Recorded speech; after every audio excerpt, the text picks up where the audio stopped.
Merci beaucoup.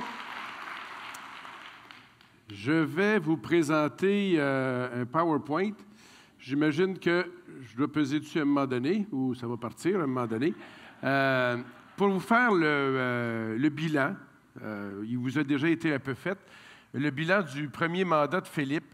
Et ce que vous avez entendu de la part de mes collègues, d'ailleurs une formule extraordinaire, parce que dans toutes les régions, on voit combien les membres du caucus sont enthousiastes, mais aussi combien ils ont été formidables pour leur région. Et de finir le tout avec le premier ministre, le seul des chefs de parti qui est dans une région du Québec, qui a pris le défi au début de dire « Moi, je crois au Québec dans toutes ses dimensions, dans tout son territoire, puis je vais le prouver en me présentant dans une région, me faire élire et diriger un gouvernement qui va s'occuper de tous les Québécois dans toutes les régions. » J'étais très fier de la présentation qu'on a eue et très fier de faire partie de cette équipe, Philippe. Formidable.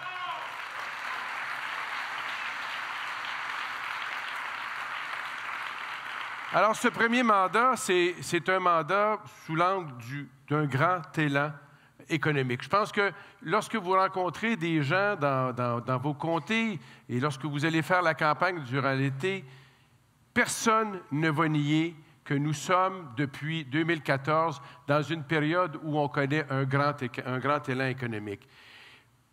Pour le Parti libéral du Québec, et c'est ce qui nous distingue des autres partis depuis toujours, pour nous, c'est l'économie d'abord.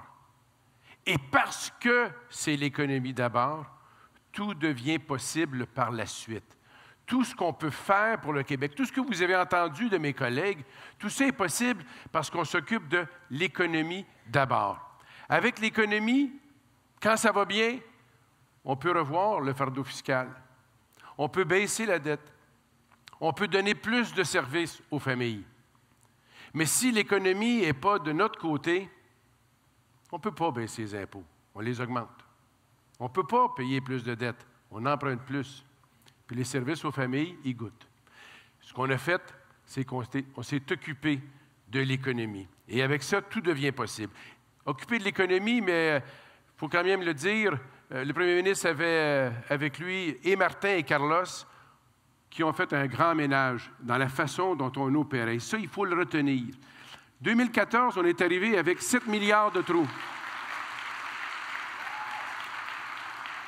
On arrive, on l'a vu tantôt dans les diapos, dans la vidéo, 7 milliards de déficit qui nous attendaient au début. Je peux vous dire que ce n'est pas évident quand on va prendre des décisions. Mais il y en a des décisions qui ont été prises. Et on est passé de 7 milliards à 4 budgets consécutifs en équilibre. Pas vu depuis les années 70, en fait. On a augmenté, on a vu notre cote de crédit être haussée. On est passé en avant de l'Ontario, en avant de l'Alberta. Ça nous a permis, ces gestes-là, d'en poser d'autres.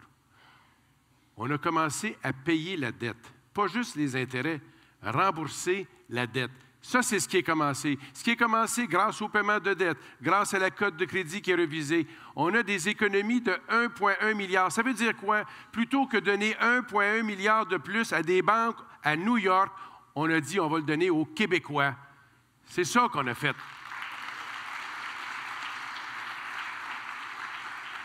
On a pu baisser le fardeau fiscal des Québécois.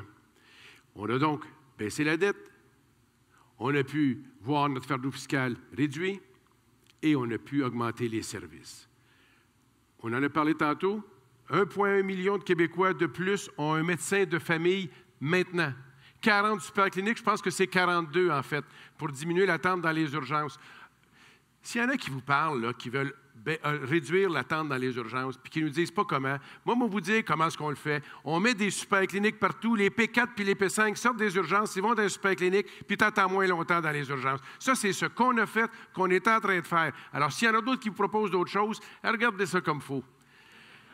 On a 1300 infirmières préposées de plus pour nos aînés, 10 000 professionnels au primaire, au secondaire, d'ici 5 ans, 10 000 professionnels de plus pour nos enfants. Pourquoi? Comment ça se fait qu'on est capable de faire ça? Parce que l'économie va bien. 5 fois plus de maternelle 4 ans par rapport à lorsque nous sommes arrivés en 2014. En 2018, c'est au Québec que les PME sont les plus optimistes. Je n'ai pas besoin de vous dire qu'en 2013 puis en 2014, ce n'était pas tout à fait la même chose. Ça vous rappelle quelque chose? Ce n'était pas la même chose. En début 2014, la moyenne canadienne était à 63 %. Nos PME avaient un optimiste à 56 %. La moyenne est à 62,5 %. A baissé. Nous autres, on est passé à 68,1 %. Le Québec est un leader économique maintenant.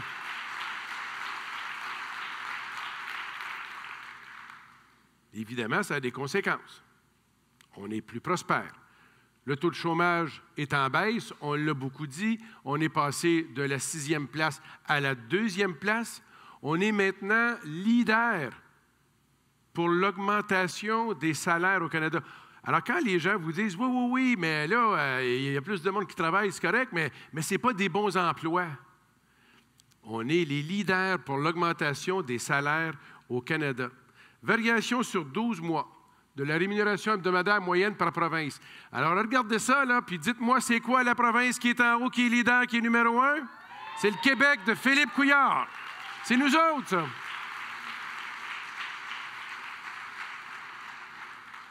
Ça, c'est ce que ça donne quand on a une économie qui marche, on est plus prospère. Mais quand on est plus prospère, on peut aussi bâtir un Québec plus égalitaire. Et le taux de pauvreté le plus bas au Canada, on le retrouve où? Bien, on le retrouve au Québec, la société la plus égalitaire qui permet de redistribuer la richesse. Et on a amélioré dans ces dernières années ce statut-là. Autrement dit, plus prospère, plus égalitaire.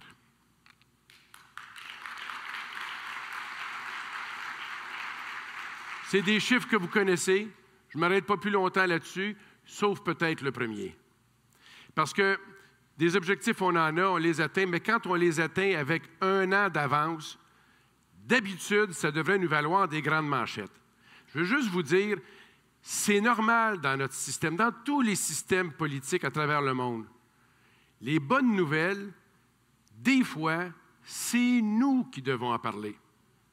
Pendant l'été, ne vous gênez pas de vous dire qu'on est plus prospère, plus égalitaire, en avant de nos objectifs. On est allé encore plus vite sur ce qu'on pouvait faire. Et la question qui se pose, c'est est-ce qu'on veut aller plus loin ou on veut arrêter là? Plus loin. On va y aller plus loin. On va aller plus loin parce que plus prospère, plus égalitaire, mais ce n'est pas tout. Plus vert aussi. Le marché du carbone est un exemple pour le monde. Je dis ça parce que j'ai 2 collègues, Isabelle, David, qui ont occupé la fonction et qui nous racontent les visites qu'ils ont des Mexicains, des Chinois, des gens qui viennent voir comment fonctionne le marché du carbone. Marché du carbone qui nous permet d'investir dans la transition vers un Québec plus vert. On a fait une loi véhicule zéro émission. Ça, c'est pour nous permettre que les concessionnaires aient plus de choix à offrir aux Québécois. C'est quand même intéressant, ça. Moi, j'ai appris ça cette semaine. Il y a 1 an, il y avait 15 000 véhicules électriques. On est rendu à 27 000, 72 % d'augmentation en 1 an. Ça ne s'est pas fait tout seul. Il a fallu qu'on pose des gestes et on les a posés, notamment la loi véhicule zéro émission, notamment le circuit électrique. Mon ami Pierre Moreau a déposé il n'y a pas longtemps un projet de loi pour avoir encore plus de bornes électriques, pour que les gens se disent « je peux avoir une auto, accéder à l'ensemble du territoire et avoir maintenant une possibilité de dire « même si le gaz augmente, moi, je ne paye pas plus cher. Puis savez-vous quoi? Moi, prendre du pétrole bleu, le pétrole du Québec, l'hydroélectricité. Ça, c'est la chance qu'on a, la force qu'on a, puis on est en train de faire la transition. Un autre mandat, ça va bien aller. Plus vert, le REM, les autobus électriques, l'aluminium. Je veux dire un petit point sur l'aluminium, parce qu'en ce moment, on a vu cette semaine, il y a eu des décisions qui ont été prises concernant l'acier et l'aluminium. Ça fait quoi? Ça fait 2 semaines, 3 semaines peut-être qu'il y a eu une annonce concernant notre aluminium québécois, les procédés de fabrication qui vont faire en sorte qu'on aura l'aluminium le plus vert dans le monde. Dans le monde, c'est au Québec que ces procédés ont été développés. C'est au Québec que nous allons être les leaders. Et vous, pensez-vous, dans le monde, dans les 20 prochaines années, on va vouloir aller chercher des produits parce que tout le monde va vouloir passer le test environnemental. C'est au Québec, parce qu'on l'aura préparé, parce qu'on est maintenant plus vert, plus prospère, plus égalitaire, plus vert. Ça, c'est le bilan qu'on s'est fait durant le premier mandat de Philippe Couillard. Et on peut aller plus loin.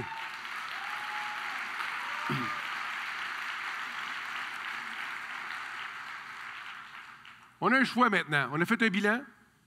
Ce que je vous ai dit là, je ne l'ai pas inventé, c'est des statistiques qui sont vraies, vous pouvez les répéter. Alors, on a un choix. On bâtit sur cet élan-là ou bien on brise l'élan. C'est ça le choix qu'on a. Et le choix ne va pas se faire dans un environnement où il ne se passe rien. Le choix va se faire dans un contexte. Et vous le savez comme moi, quand vous lisez les journaux, ceux d'aujourd'hui, ceux d'hier, ceux d'avant-hier, et probablement ceux dans 2 mois, puis dans 6 mois. On fait ça dans un contexte, notamment un contexte américain, où après le bois d'œuvre, après l'ALENA, là, on a eu l'acier puis l'aluminium. Puis on arrive à une période, je dirais, d'un certain risque économique. Plus que jamais, on doit avoir une équipe qui connaît l'économie, qui sait quoi faire en économie, une équipe qui dit « c'est l'économie d'abord ». Il faut nous mettre dans une position d'avoir un gouvernement qui sait que lorsqu'il y a une situation aux États-Unis, peut-être qu'il faut regarder aussi vers l'Europe. Quel parti politique au Canada, quel gouvernement au Canada a pris des initiatives pour faire en sorte qu'aujourd'hui, on ait un accord de libre-échange avec l'Europe. C'est le Parti libéral du Québec qui a lancé l'initiative que nous avons maintenant d'avoir un accord de libre-échange avec l'Europe. On a besoin maintenant de cet accord-là.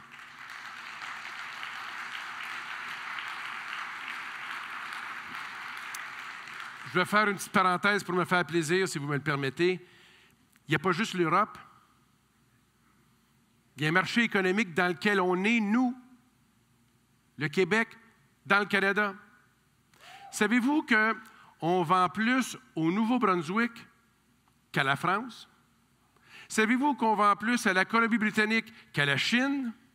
Savez-vous qu'on échange plus avec l'Ontario qu'avec toute l'Europe? Y a-t-il un parti au Québec qui croit non seulement qu'on a un marché qui est utile, efficace et qui donne de la prospérité au Québec qui s'appelle le marché canadien, mais qu'il y en a un qui croit qu'on doit l'amener encore plus loin?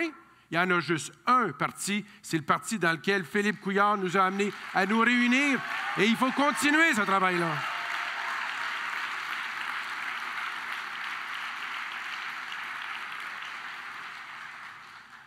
Bon, je sais bien que M. Legault dit qu'il aime ça, là, le Canada, mais je ne pense pas que les fiançailles sont tout à fait crédibles. Je vous donne juste ça, je pense que vous pouvez la décoder. Ça a commencé par le PQ qui avait une charte des valeurs. On sait ce que c'était, puis on sait combien les Québécois n'ont pas aimé ça.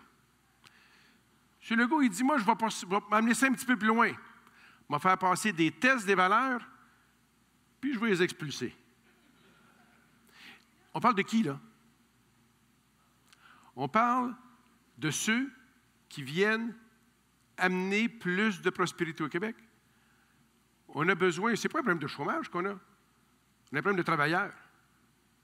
Il y a des entreprises qui ont des contrats, de l'équipement pour avoir des chiffres de nuit, mais qui n'ont plus le monde pour les occuper. On a besoin de plus de monde. On est dans une période où on a besoin de plus de monde. Il faut former nos jeunes, il faut former l'ensemble des gens qui n'ont pas encore complété une formation, mais il y a aussi du côté de l'immigration, des nouveaux arrivants, des gens qui vont participer à l'élan, qui participent à l'élan économique, qui vont continuer l'élan économique. Mais si vous voulez briser l'élan économique, vous leur dites, j'en veux moins, puis ceux qui arrivent, je leur dis qu'après 3 ans, s'ils ne font pas mon affaire, je les envoie. Pensez-vous que le Québec va être une terre de prospérité? Pensez-vous qu'on va être plus prospère? Pensez-vous qu'on va être plus égalitaire?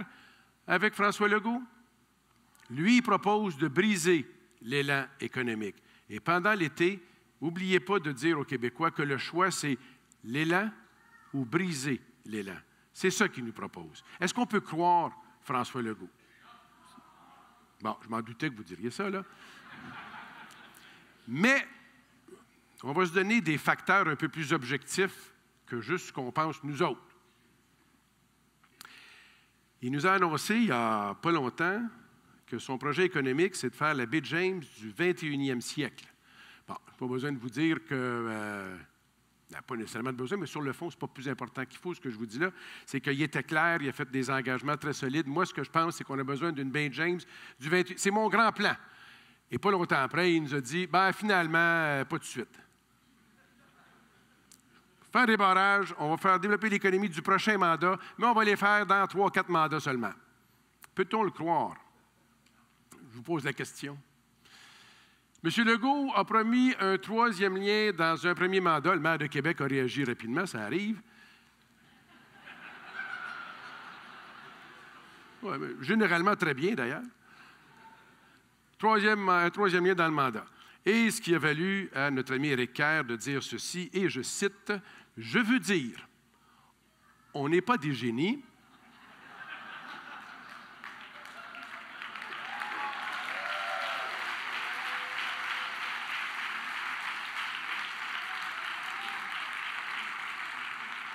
Non, mais il faut le faire quand même. L'équipe qui était là avant avait dit « on s'est trompé, on s'est beaucoup trompé ». Puis ceux qui veulent se faire élire, ils disent « nous autres, on n'est pas des génies ». Des fois, on dirait qu'ils font exprès. Bon, en tout cas. Mais on sait qu'un 3e lien, ça ne se fait pas en 4 ans. Bon, alors, M. Legault a été obligé de se faire mettre à sa place par M. Kerr. Est-ce qu'on peut les croire? Question que je vous pose. Des fois, ce n'est pas juste entre eux. Des fois aussi, c'est comment ils se comportent à l'égard des autres. Je ne sais pas si vous vous souvenez, Mme Wynne est venue à Québec il n'y a pas si longtemps. On a eu des échanges. Et il y a eu un échange assez particulier parce que, d'abord, je suis très fier. Je ne sais pas, peut-être que je suis dans mon temps, peut-être que je n'ai pas le temps de vous le dire, mais je vais aller vite. Mme Wynne est venue à l'Assemblée nationale faire un discours. C'était la première ministre d'une province ou du fédéral qui venait faire un discours au Salon Bleu. Du Canada, nous n'avions jamais eu un leader qui était venu au Salon Bleu. Et je pense que c'est significatif sur l'accueil qu'ont fait et le PQ, et la CAQ, et Québec solidaire, et évidemment nous. Maintenant, il est possible au Québec d'ouvrir nos portes à l'ensemble canadien. Et je pense que le Québec est rendu là un petit peu, parce que le Parti libéral du Québec y a toujours cru. Et ensemble, avec tous les Québécois, on va pouvoir le faire encore plus. On va pouvoir porter ça encore plus loin. Et j'en étais très fier. Mme Wynne vient donc ici, elle rencontre les chefs de parti. Et M. Legault a une conversation avec elle. Il est sorti en disant que Mme Wynne l'appuyait. Ce n'était pas tout à fait exact. Alors, Mme Wynne est obligée de faire une réponse et de dire, c'est pas ça qui s'est passé. Et M. Legault était déçu d'avoir été rabroué. Il est sorti une 2e fois et elle a dû sortir une 2e fois pour dire que ce qu'il disait n'était pas la vérité. Est-ce qu'on peut croire M. Legault? En tout cas, Mme Wynne, elle ne le croit plus. Il y a des gens en Mauricie, je ne sais pas si vous vous souvenez de l'histoire, il y avait une lettre ouverte qui avait été écrite sur le train à grande fréquence et il y a une signataire d'une chambre de commerce qui avait dit qu'elle s'était sentie manipulée par la CAQ. La CAQ, vous le voyez ici, c'est un peu ça. Et je vous demande de vous mettre cette image-là dans la tête, parce qu'à la fin du jour, c'est ce qu'est notre adversaire en ce moment. Je ne dis pas qu'il n'y a pas des gens qui les appuient. Il y a des gens qui les appuient. Je ne pense pas qu'ils sont véritablement au courant de l'ensemble du bilan de M. Legault. Et c'est un peu à nous de le faire. C'est un peu à nous de le dire. On a ça devant nous.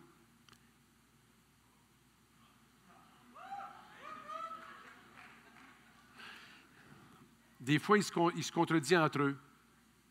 Des fois, ils se contredisent avec d'autres. des fois, il se contredit tout seul. Cette semaine, à l'Assemblée nationale, il y avait un débat sur les investissements en éducation.